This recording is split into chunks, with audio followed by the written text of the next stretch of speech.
Dia diutus oleh Abu Jahal untuk membunuh paman Nabi yang bernama Sayyidina Hamzah.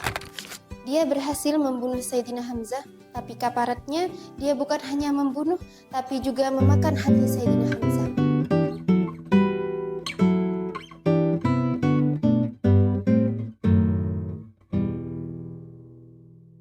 Assalamualaikum warahmatullahi wabarakatuh.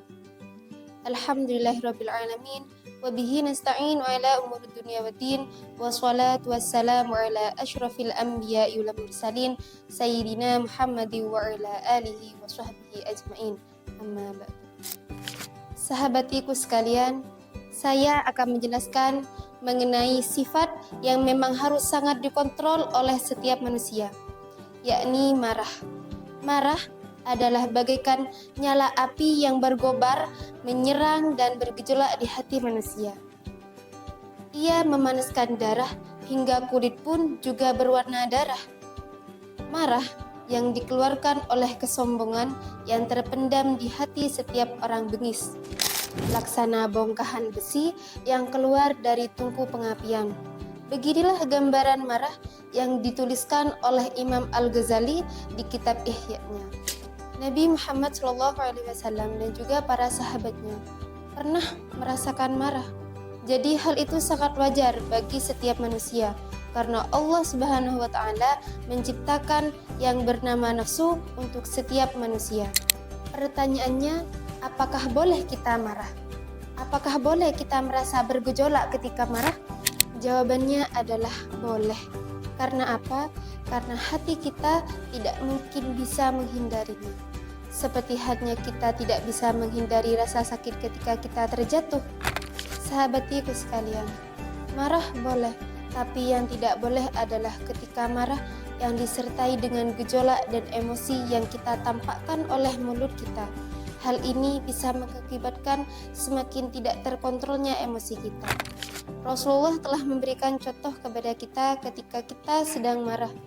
Janganlah langsung meluapkan emosi dengan lontaran, apalagi dengan cacian dan sumpah serapah.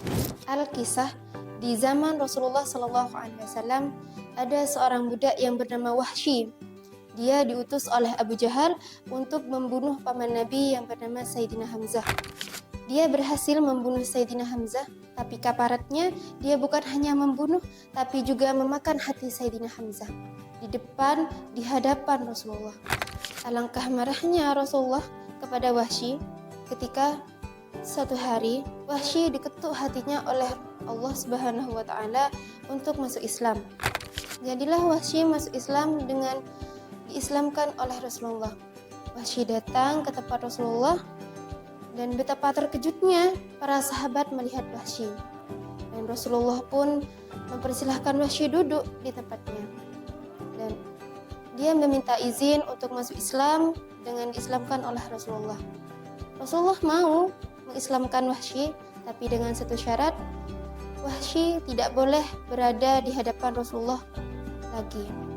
Sejak itu pun Wahsy masuk Islam dan Wahsy tidak pernah bertemu dengan Rasulullah lagi sampai Rasulullah wafat.